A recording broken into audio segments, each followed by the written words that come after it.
morning to all of you. Very good to see so many of you already here before we kind of start the day. I'll just take maybe a few minutes before we request our president to kind of share his thoughts for the day. There are the idea behind today's discussion was essentially that we've completed 8 years in GST. Where are we in terms of that? What did we originally envisage in 2017 when we introduced GST, and where we are vis-a-vis the original thought process? Some hits, some misses, some things we've achieved, things we've missed, things we've got deferred, etc. And yes, we can't stay away from GST 2.0. 2.0, possibly 2.1, because all notifications have come last night, if I may say so. Right? All the rate notifications have come, exemption notifications have come, the defense supplies exemptions have come. There are more expected though. So the structure for the day is going to be as follows. There's a small change in terms of what we have circulated already a couple of days back. So we'll have our president speak to us for 5-7 minutes before we kick off with the technical sessions. The first session will directly be with Mr. Balasubramaniam. Unfortunately, given the developments yesterday in Delhi, which is basically the notifications have come out yesterday evening, and as we are in the discussions today, I'm sure there are a lot more to come. So he is not going to be with us in person, but he's going to join us virtually. We'll have his session first, where he's going to kind of share the thoughts in terms of what the government's thinking was behind the GST 2.0. We'll have a good interaction with him, I'm sure. Next, we'll have the IDT committee co-chair, Venkatraman, who will share with us a little deeper into the GST 2.0 proposals. And to the extent possible, I'm sure he's not slept last night. To the extent possible, we'll talk about the notifications, right? Then we'll have a small tea break, of course. Then we have a panel discussion with people who need no introduction, right? Mr. PVS, Mr. Shivdas, and Mr. DPN. We'll have a panel discussion with 3 of them in terms of the 8 years of GST. Then we have a book we are going to release today, which is GST Jurisprudence. We have captured about 50 plus very important, which we believe are critical in establishing the jurisprudence for the GST law in a booklet. Then we break for lunch. Then we have another panel discussion with Pramod Jain. He's the head of tax and head of internal audits Flipkart group. And Sriram Ranganathan, he's the head of tax Wipro.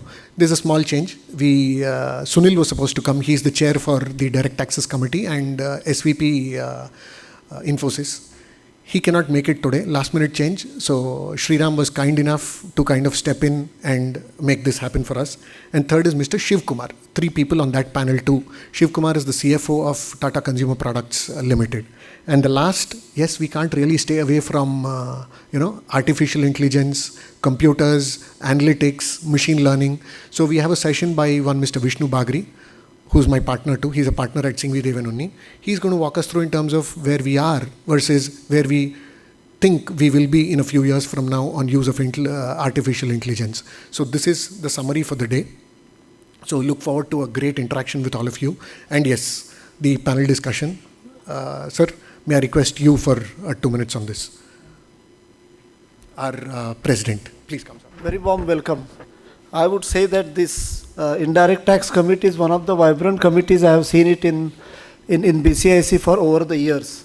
And before I start, I would like to first thank our event sponsor, Singvi Devanunni, Shivdas and Wipro for their generosity to sponsor this event, along with our annual sponsors, which are standing with us for throughout the year. I'm not the expert in this sector, but I'm the customer, I'm the beneficiary in this. And I would say that we run an organization where when the GST came in as 1.0, whenever it came in, we were all not very sure how these things can shape up for us. But within first 6 months, we realized this is something good for the entire value chain.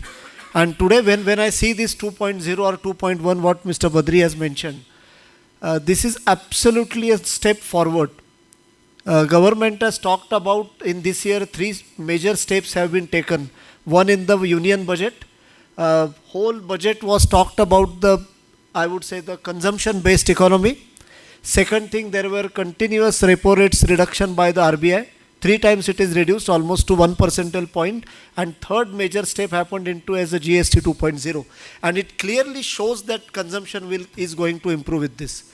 And we started seeing it in our own business. I don't talk about a specific about the business, but it is being seen on the ground. It is not still in the air that it is something is coming, something is going to happen, and we will see that result. It has started happening on the ground. People have started reducing their, I would say, the prices, and it has a direct impact onto the consumers. When you see that income tax up to 12 lakhs, no tax to be paid, so more money is in the hands of middle class. With the RBI, what they talked about with the repo rates, increase in infrastructure and real estate, it is seen, clearly seen, and the areas where we have not thought of the real estate is coming, it is coming in those areas. We have never thought that, at least where I work, I never thought these large builders will look into that area as a real estate possibility, but it is happening now. It shows that there is a consumption, and the most important is this GST, what we are talking about. Throughout the year, we talked and we knew it, something is going to happen, and now it is from now onwards, notification has come, so it just become active sooner or later, but it has a direct and positive impact on each and everybody's life, I would say, in India. On a day-to-day consumption, it is a directly and indirectly on us, and we will start benefiting from that. It is already started seeing from my suppliers, my customers in our operations, and everybody is committed to pass on that benefit to increase this consumption. So I'm eagerly waiting for seeing those from the experts, because this is something we want to learn from experts, what we do, how we do, and wish you all the best, Mr. Badri, and the co-chair of this committee, and you are always forefront. It has come in the beginning of the month, and now you are already releasing a booklet. Is what efficiency we should talk about. Today, everybody will have a booklet talking about GST 2.0 over there, and then I'm sure we will talk about the recent notifications also, what has come yesterday night. So thank you very much for conducting this, and looking forward to have many more sessions in this year and going forward. Thank you very much for joining today morning. Thanks.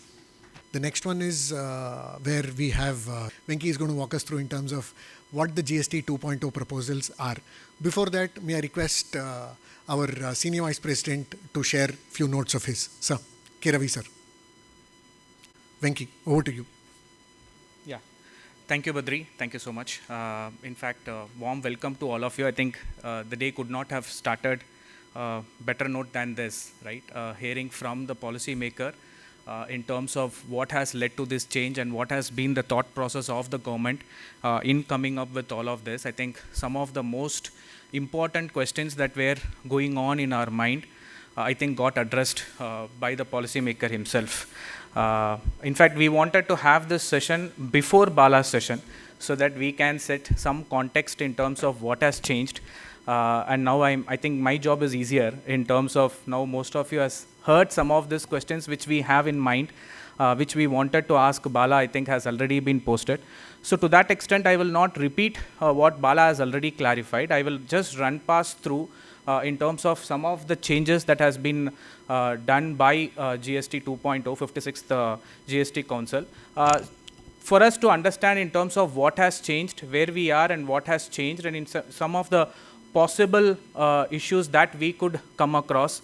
And in fact, Bala answered it beautifully on what is to be expected on 3.0. I think as an industry, we always have expectations, right? So we will, while he has said they will take up whenever there is an appropriate situation, I think we will put some of what is there in our mind in terms of what we would expect in 3.0.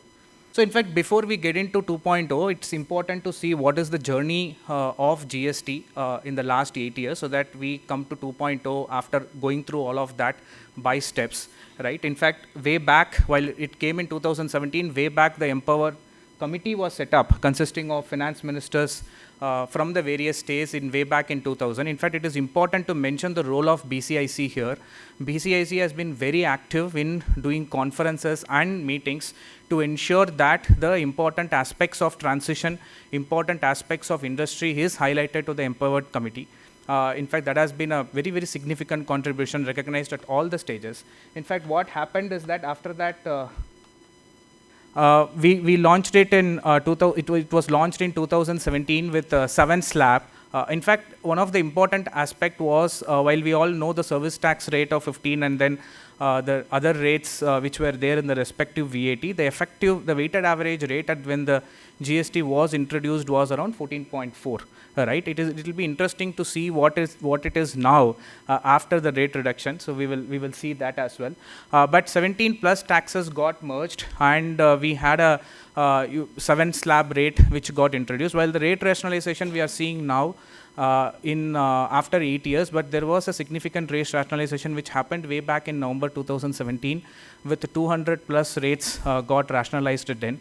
But in fact, after 2017, I would say 18-20 to 21-22 is a phase of stabilization of GST, where we saw a lot of stabilization activities in terms of e-invoicing, digitization, everything got implemented. In fact, softly all the controls also came in. In fact, all of us would have gone through, I think, post-COVID, we all went through a very, very rigorous audits. All of us would have gone through 4-5 years of audits together. In fact, a lot of issues came up during those audits, and I would say that GST Council was very, very proactive in clarifying a lot of them. In fact, that marked the year 2023-24 and 24-25, where we had significant number of clarifications coming in, which in fact, I would say your clarifications on ESOP, clarifications on branch structure, to name a few, and the amnesty scheme and the relaxation of ITC for the initial few years were all very proactive, and it was very helpful at the right point of time. Now getting into 2.0, in fact, Bala had set the context in terms of what were the thought process and how they addressed in terms of 3 of those structures, which are consumption, the structural changes, rate structures, and process structures. But what was important is the way in which the 56th Council addressed the message of Prime Minister when he said the next gen GST reforms on 15th of August, and the way Council addressed that with a slew of measures. In fact, I'll just run it past through, since we know some of them we have already seen. Is that one is definitely the simplified rate structure, which moved from the 7 slab to the 3 slab with a very clear all essentials. In fact, in a way, if you look at when you wake up in the morning till the time you go to the bed, whatever essentials you use, I think GST, in a way, the rate rationalization touched all of them, right from your brushing your teeth to taking bath to the textiles to travel, everything, right, food, everything. So in a way, it kind of made sure that the person who wakes up to goes to the bed, everything is made easier. I think that was probably the larger context they had in terms of coming up with the 391 goods and 16 of services in terms of how they looked at it. Right. Of course, targeting affordability was one of the main theme. As we saw a lot of them moved from 18 to 5 and 12 to 5. Very, very few of them moved upwards. Of course, there was something which moved upward. Ease of doing business, I think this has been one of the very important theme of this government, to ensure that the ease of doing business is felt on the ground. And to that extent, you can see the registration process. In fact, one thing which probably goes in all of our mind is that why should the registration process be easier only for a threshold limit, right? Because registration is just an activity of completing the registration process. So it should be made easier for everyone. Maybe they have a context, maybe they have the background in terms of how some of this fake invoicing which Bala was talking about. So some of this filtering they wanted to do at the time of registration itself.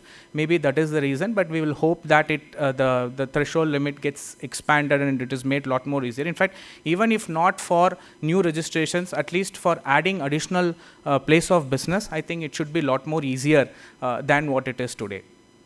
Right, provisional refunds, very, very important. In fact, today we are seeing exporters going for refunds, which is very common. But we will see under the inverted duty structure, lot of domestic suppliers will go for a refund. So it was very important to address this point, as Bala was mentioned. But one catchword is that they are going to have risk parameters measured by the system-based risk parameter. So what is that going to be? Whether that is going to be at a PAN level or that is going to be at a GSTN level, I think we will have to wait and see. But it is important to understand as to how that risk parameter is going to be addressed, and how many people will get covered in that automatic refunds. I think those are some things which we will have to wait for the notifications to come in. very, very reformative. Of course, as Bala said, I think the structural reforms and the process structures in terms of addressing the intermediary clarifications, one of the most litigated one, and to come up and say that the circular stands, I think it needs definitely a lot of efforts from the government. And the inversion structure, while of course all we know that the inputs are now at a different rate than the output, it was important to clarify and assure the industry that the refunds will be processed in much more faster way. I think all of this, in summary, as Bala mentioned, that it is going to be driving consumption. All of the questions that we had in our mind as to what is going to happen to the cess, what is going to happen to the accumulated ITC, and all those stuff. I think consumption increase. I don't know how many of us are looking forward to 22nd when the Flipkart sale and the Amazon sale is going to open. Right? It will determine, I think, the collection of September and the collection of October, I think will be something which will be really, everybody will be looking at, including the government, to see how this has been implemented on the ground or taken on the ground. So some of these points has already been addressed by Bala. So on the next slide, so we will kind of summarize. I'll kind of summarize that for the benefit of everyone, because we are just kind of putting a pictorial presentation now, which Bala kind of voiced it over during his presentation. So just overview in terms of what was the rate reduction. Some of the items, automobiles, which as Bala said, 28 to 18%. In fact, funnily, we were talking about yesterday, the industry is a very innovative industry. So always, right? So if you have a threshold limit of 1500 cc and 4000 millimeter, then we will have 1499 cc of with 3000 or 999 millimeter of cars being introduced. I think MPV came, the cars came like that. So we are very innovative to see how the benefit can be ultimately passed on to the consumer. Right? So we are up for a lot of innovations to come and a lot of new models to come, hopefully. So the insurance is one. In fact, we have a separate, I have a little more detailed point in terms of how the change has happened and what could be the benefit for the individuals versus what is there for the corporate, but it has moved to 0%. So health and life insurance has moved to 0%. Food, we saw everything from paneer to milk, all of them has been reduced. Accommodation was one amendment on, if the accommodation is less than 7,500, it is at 5% without an ITC. Textiles, apparels, of course, this only point is that now we have multiple rates for a single item, right? So how, if it is apparel is more than 2,500, you will have a different rate, less than 2,500, you will have a different rate. Similarly, bikes with more than 350 cc, you will have a different rate, less than 350 cc, you will have a different rate. So it is important that we ensure that the classifications are taken care precisely so that there is no misses and litigations later. Right? Of course, the rate increases. We know the third one was pretty interesting, non-alcoholic beverages moving from 18 to 40%.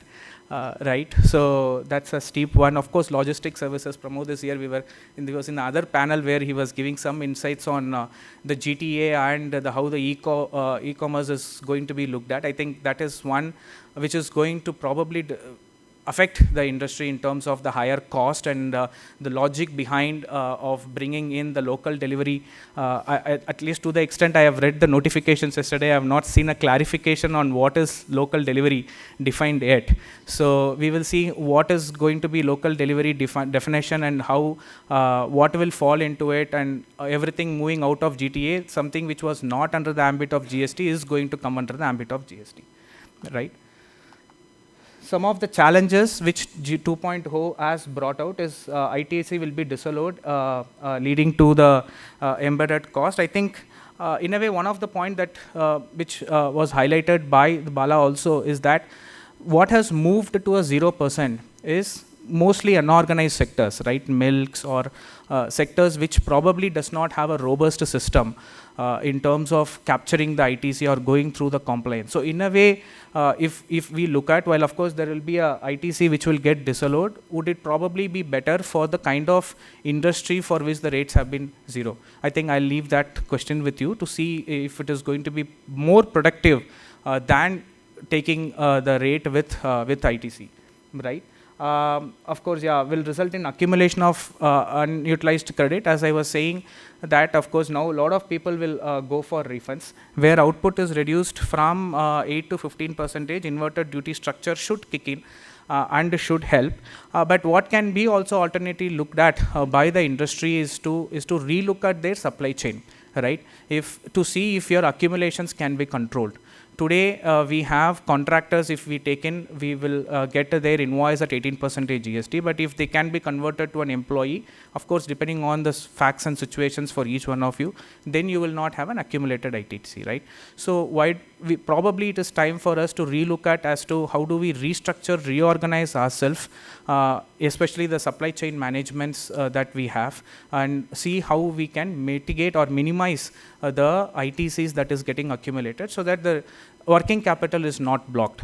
Of course, this next point was addressed by Bala very precisely in terms of the services and capex. The thought of government came out very clear in terms of that is not something they are looking at in terms of expanding the inverted duty structure. Compensation says, I think it got addressed again. Of course, we had enough and more the cess, the litigations. Some of us took credit and probably litigating. So I think it is now open for us to see what way we want to do it and rely on the precedents that we had. So earlier, when there was a rate of 18 and 5, there was an option which was given on couple of line items to see if you want to do 5 without ITC or you want to do 18 with ITC, you choose the methodology. I think that option is not that much available under the revised rate structure.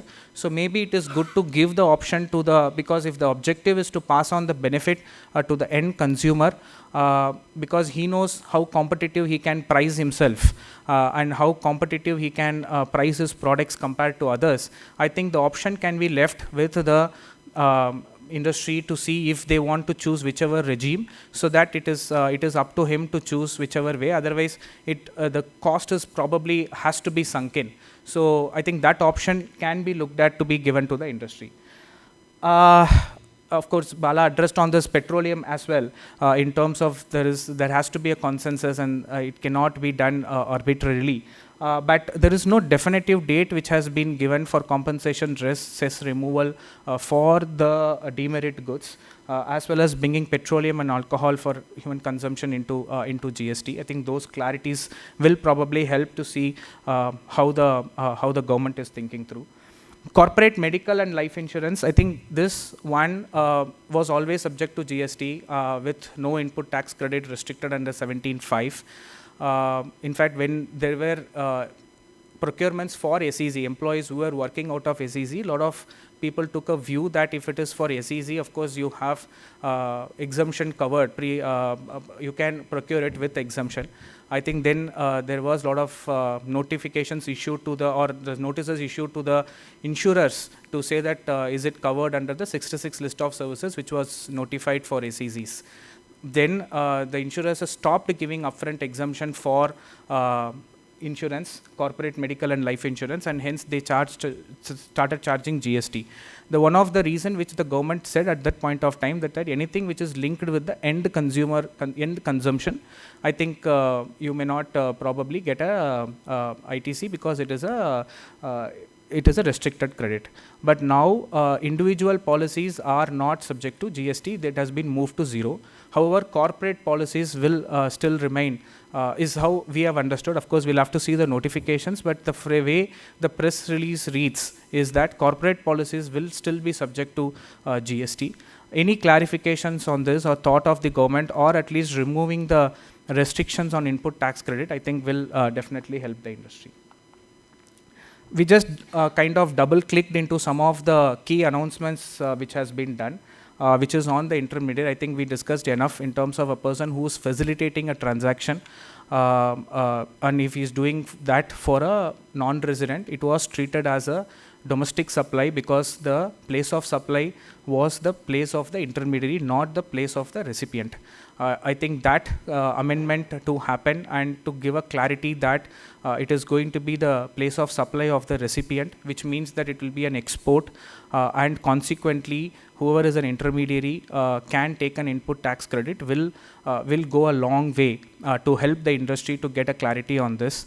And the fact that it is going to be applicable prospectively because it is a law change, but I think Bala left with enough and more inputs on saying that you should be relying on the circular to win your case in the court as long as you have a solid case. I think that is an important message for us to carry that. This is very, very well received amendment. Ease of doing business, I think I'll just double dip on that provisional grant of refund. It will definitely help for the better liquidity of the exporters. But of course, what is the system driven risk evaluation? I think it is now left with anyone's guess at this point of time. As I mentioned, I think it will be more appropriate to do this at a PAN level rather than at a GSTN level, because filing an appeal, we don't know what kind of yardstick can come in to define this. And if your system driven risk evaluation is, I think, low, I think you will be eligible for a full refund. I think we will wait for that notification and then see how this is going to be defined. I think we will definitely make a representation in case, or if suggestion, if possible, in terms of saying what are all the parameters. I think BCIC had already done that in the past to say what are all the various parameters that can be looked at in terms of defining the risks. Local delivery, as I had mentioned, I think this one, which will definitely going to be something which industry will voice over for distorting the trade, because something which was outside of GST ambit is going to be done now, and when the industry runs with a very, very thin margin, right? This is going to be an additional cost for the industry. How that has to be taken is something which we will have to see once the local delivery definition is defined. Next one is post-sale discount. In fact, this is one of the very, very welcome change, as Pramod covered in his address to Bala. Very, very welcome one. It has given a lot of clarification. I think only 2 points there. One is effective date. I think it is more clarified now. It is going to be prospective with the law change. The second one is that I think once the IMS comes in, whether the recipient has reversed the credit, I think it will be automatic. Otherwise, we will have to be very careful of the documentation, because all of us have gone through that in the audit of ITC reversals, whether the recipient has reversed it or not, are you eligible? I think we have gone through all of that experiences of defending our ITC. I think that should help us to make sure that we have enough documentation to prove that the other person has reversed the ITC and we are eligible to claim back what we are legally eligible. Accumulated ITC compensation says this was covered, and health and life insurance. I think we will wait for the notification. I think this is one point which definitely does need a representation from the industry side. We just put through some of the critical implementation steps, challenges that the industry should be aware of. I'm sure we are already on 19th, and we are almost all of the steps would have been taken care, but we just thought we will put all of them together in one place for the industry to consume, which is classification review. As I said, now the rate variation is huge. The rate variation is 13%, so any classification issues can bite at the later, so ensure that the classifications are appropriately looked at. Contract review negotiation, very important aspect, especially if your contract is inclusive of tax, exclusive of tax. How do you want to renegotiate on the price? And please look at the clauses where you have the flexibility to renegotiate. Inventory management and transitional issues. In fact, section 14 very critical here in terms of how do you manage, what price you will have in terms of the existing stocks as well as the finished goods as well as the inventory. I think we are covering as a table in the next slide. ERP and accounting system, one of the most important aspect, because all of us are now used to barcoding, scanning and all those stuff. The transition challenges in terms of whether it is going to be passed on to the consumer as a discount or as a rate reduction, and how is the ERP going to be supportive of that, and how when it is live on 22nd and how it is going to be done. It's a very important aspect to be looked at. Communication and training, I think this is very, very important aspect, because tax is not a new for us, but it is definitely new when it comes within the functions. So it is important that the changes and the consequence of the changes is communicated to whosoever is facing the customer, whosoever is facing the vendor, and enough and more training is provided to make sure that the changes are well understood. This again comes from the audit experience. Whatever views you take today, whatever calls you take today, ensure that it is documented appropriately so that it is helpful when you go through the audits, because mostly we try to reinvent at the time when the audit is going on in terms of what would have happened. Some of us continue in our job for 18, 19 years, it becomes easier, right? But with the new, but you have to be mindful, always take a position to keep in mind that you are able to defend that at the time of audit as well. Summary and way forward, I think what are all things that we need to keep in mind. In fact, one important aspect here, in fact, I'll just cover that section 14 2/3 rule for your stock and for your finished goods and raw materials. I think if two of the, it's 2/3 rule. So if you satisfy two, then you are in new rate in whichever period it has happened. So the three important aspects is on supply, invoice, and the payment. Right? So if the supply and invoice has happened before and the payment is received later, you will have to still go for old rate. If the supply, if the invoice and payment is happening later, but the supply has happened before, you will still go with the new rate. I think it is important to understand that what is the stage at which your supplies and your sale is, so that it is rate, whether it is new or old, is captured appropriately. And as I mentioned, ensure that it is captured well in the documentation so that audits are easier. So one of the, in fact, we saw about inventory and transitions and reversal of exempt goods, but what is important to understand is the state incentives. In fact, a lot of industry has negotiated the state incentives based on the SGST tax that is paid to the state. In fact, this happens at the time of setting up the industry, and the amounts are pretty large. And now with the rates moving from 18 to 5%, one thing that can happen is that the realization can take a very long time, because states are not going to absorb this, likely not absorb this as a cost. So they can only pay, for them it was neutral, because they were actually paying to the industry the amount of SGST that they were collecting from the consumers. But now that SGST has either become 5% or it has become 0 means there's no possibility of getting that refund, but 5%, then the period of getting that refund is going to be prolonged, which means that the business case which went in to justify the investment is probably needs to be relooked at and see what can be done, or probably approach the state back to see if there are other ways of working with the state in terms of realizing those incentives which has been negotiated with the state. In fact, it is very common in a consumer industry to run the offers, right? You add one product with the other, both of them in the same slab rate. I think it makes it easier, but one of them in a different slab rates, it makes it difficult. There can be a question of whether it is a mixed supply or a composite supply, and then the whole litigation starts from there. So whatever schemes that are being run today, ensure that it is relooked at so that the combination rates are similar, or a possible view is taken to see whether it is a composite or mixed, to take appropriate view on what rate needs to be charged. Working capital management will be very key with the inverted duty structure, because while of course we all know that the government has come out with that 90% automated refund, ensure that it is worked out, because generally our experience on export industry is that it takes anywhere between 6 to 9 months to realize the refund, right? From EC, which has to be taken as the cost. When government is saying that the benefit has to be passed on, how will it be looked at when the comparisons are made, whether with all of that cost baked in or without all of that cost baked in? And when it has to ultimately come from an audit perspective, how will that be seen is probably the question which all of us are going through on our mind. But it is a very good affirmation from the government saying that they are not looking at it and they are trusting the industry. I think as long as we are able to justify the benefits that we have passed on based on the cost structure, I think we should be good there. Moving 3.0, I think, as I mentioned, of course, industry will have its expectation always set in. We will probably start working towards the 3.0 ahead of time, right? And some of the things that we were wanting to have as part of the 3.0 is probably centralized audit. I think this is one of the long-standing requirement of the industry. In fact, this started, as I remember, even when we started implementing the GST, because service tax was centralized and the audit was centralized.